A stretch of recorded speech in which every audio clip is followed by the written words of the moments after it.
Hello friends, कैसे हो आप। मेरा नाम है संदीप कुमार और आज हम स्टार्ट करने वाले हैं सेकंड क्लास। तो फ्रेंड्स, आज की वीडियो में हम बात करने वाले हैं psychology topic for HP TET के लिए। एचपी टैट में जितने भी एग्ज़ाम होते हैं जिसमें भी साइकोलॉजी सेक्शन आता है, आई मीन टीजीटी और arts, medical, non medical, JBT, जितने भी जिसमें भी साइकोलॉजी आती है उन सब के लिए ये टॉपिक्स हैं और बहुत ही इम्पोर्टेंट टॉपिक हैं। जितने भी पिछले क्वेश्चन पेपर में जितना भी डाला हुआ है टॉपिक, वो सारे के सारे आपको यहाँ पर छांट के लिखवा दिए गए हैं। तो आज की वीडियो जो बहुत ही इम्पोर्टेंट होने वाली है, जो भी बच्चे नए सिरे से तैयारी शुरू करना चाहते हैं वो हमारे साथ जुड़ सकते हैं। अभी तक एक ही क्लास हुई है और ये दूसरी क्लास है। पहली क्लास में जो बताया गया था कि कितने क्वेश्चन जो है कौन से सेक्शन से आते हैं, और फ्रेंड्स ये दूसरी क्लास है। इसमें आपको साइकोलॉजी सेक्शन के जितने भी टॉपिक हैं, जितने भी टॉपिक से नंबर आते हैं, क्वेश्चन दिए जाते हैं, वो सारे आपको क्लियर करवाए जाएंगे।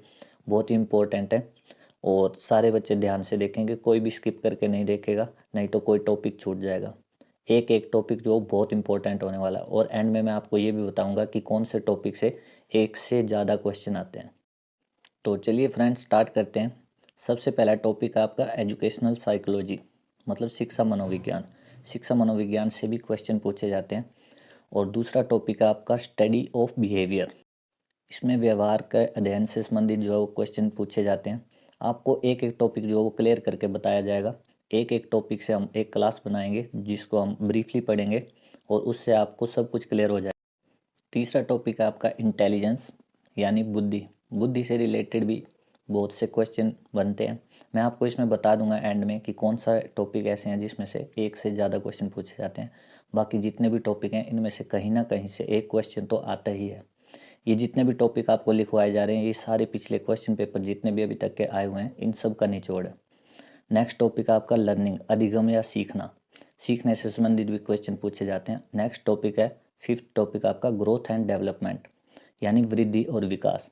बच्चे की वृद्धि और विकास से भी क्वेश्चन आते हैं। इससे नेक्स्ट आपका पर्सनैलिटी। पर्सनैलिटी से तो क्वेश्चन बनते ही बनते हैं। व्यक्तित्व। इससे अगला है क्रिएटिविटी, सृजनात्मकता।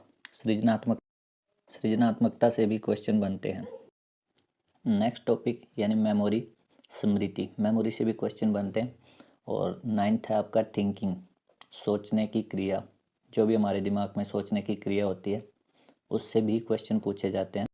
ये जितने भी टॉपिक आपको बताए जा रहे हैं ये ऐसे ही नहीं लिखे हुए हैं। हर एक क्वेश्चन पेपर, कोई भी क्वेश्चन पेपर देख लेना, उसमें से सारे क्वेश्चन पेपर में ये आए हुए हैं। यानी कि सभी के सभी टॉपिक जो हैं बहुत इंपॉर्टेंट है। आप चाहो तो वीडियो को पॉज करके इन्हें लिख सकते हो, नोट्स बना सकते हो अपनी स्टडी के लिए।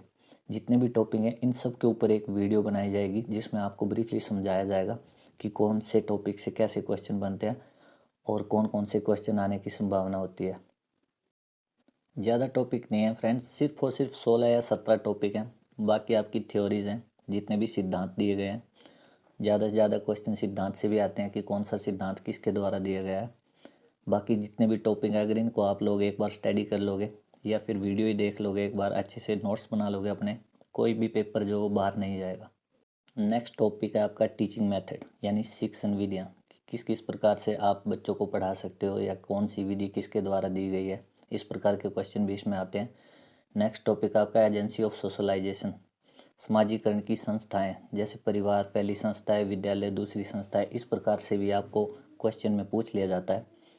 नेक्स्ट टॉपिक आपका टेस्ट ऑफ इंटेलिजेंस, यानी कि परीक्षण, बुद्धि का परीक्षण और आपका व्यक्तित्व का परीक्षण। कौन कौन सा परीक्षण किसके द्वारा दिया गया है और किस चीज़ का परीक्षण है, इससे संबंधित भी आपको क्वेश्चन आते हैं।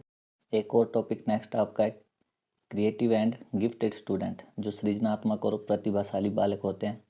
इसमें से भी क्वेश्चन बनते हैं कि कौन सा सृजनात्मक बालक है या उनके गुण क्या होते हैं, प्रतिभाशाली विद्यार्थियों के गुण क्या होते हैं, इस प्रकार के भी क्वेश्चन आते हैं। आप फ्रेंड्स सारे नोट कर लीजिए, एक एक टॉपिक जो आपको अच्छे से समझाया जाएगा और नोट्स बना लेना, बहुत ही फायदा। इसके बाद है आपका एवोल्यूशन, यानी मूल्यांकन। मूल्यांकन से संबंधित भी आपको क्वेश्चन जो पूछ लिए जाते हैं। और नेक्स्ट है मेथड, विधियाँ। कौन सी विधि किसके द्वारा दी गई है और कौन सी विधि में क्या बताया गया है, किस प्रकार का बताया गया है। जैसे कई विधियाँ हैं जो आपकी खेलने से संबंधित हैं, कई हैं जो पढ़ाई से संबंधित हैं, कई हैं जो खेल से संबंधित है, ये सब आपको करवा दी जाएंगी। और फ्रेंड लास्ट टॉपिक है आपका डेवलपमेंट डिसऑर्डर, या फिर लर्निंग डिसऑर्डर भी आता है, विकासात्मक विकार या फिर अधिगम विकार। इससे संबंधित भी आपको क्वेश्चन जो पूछ लिए जाते हैं। बाकी ये तो आपके सारे टॉपिक थे, लेकिन इन सब को पढ़ने के लिए सबसे पहले आपको सिद्धांत पढ़ने पड़ेंगे।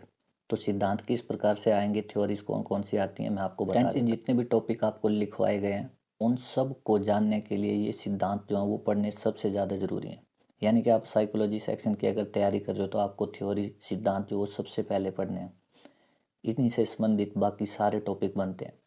तो सबसे पहला सिद्धांत है जीन पियाजे का। ये वो सिद्धांत है जो सबसे ज़्यादा पूछे जाते हैं HP टेट में, जितने भी एग्ज़ाम होते हैं जिसमें साइकोलॉजी आती है, ये जितने भी सिद्धांत आपको 8 लिखवाए गए हैं सबसे ज़्यादा पूछे जाने वाले सिद्धांत है।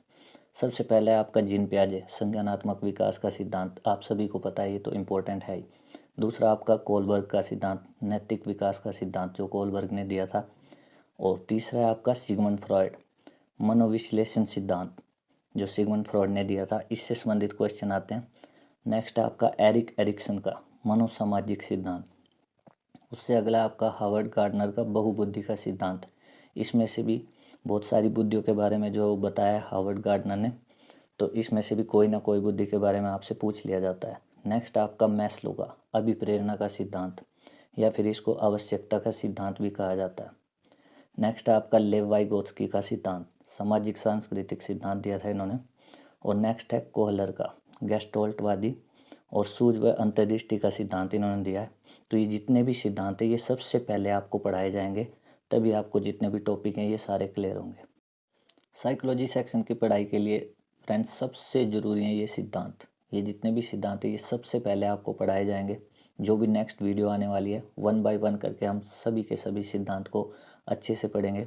तो आपको करना कुछ नहीं है, जिसको भी वीडियो पसंद आ रही है लाइक कर देना, सब्सक्राइब कर देना। बिल्कुल नए सिरे से आपकी तैयारी जो शुरू करवाई गई है, एक भी टॉपिक आपका छूटने नहीं देंगे। जिसको भी वीडियो अच्छी लगे सब्सक्राइब कर। फ्रेंड्स अंत में सिर्फ इतना ही कहना चाहता हूँ कि जो भी रनिंग में अभी JBT कर रहे हैं या जो भी एग्ज़ाम देने वाले हैं, बिल्कुल शुरुआत से आपकी तैयारी करवाई जा रही है। तो जिसको भी अगर तैयारी करनी है वो चैनल को सब्सक्राइब कर सकता है। और फ्रेंड्स अंत में मैंने आपको बताया था कि उन टॉपिक्स के बारे में बताऊंगा जिसमें एक से ज़्यादा क्वेश्चन बनते हैं, तो वो टॉपिक जो आप नोट डाउन कर सकते हो। सबसे पहला है इंटेलिजेंस, सेकंड है लर्निंग, थर्ड है डेवलपमेंट, फोर्थ है आपका पर्सनैलिटी, नेक्स्ट है क्रिएटिविटी, मेमोरी एंड थिंकिंग। ये अंत में बताए जाने वाले वो टॉपिक हैं जिसमें एक से ज़्यादा क्वेश्चन पूछे जाते हैं।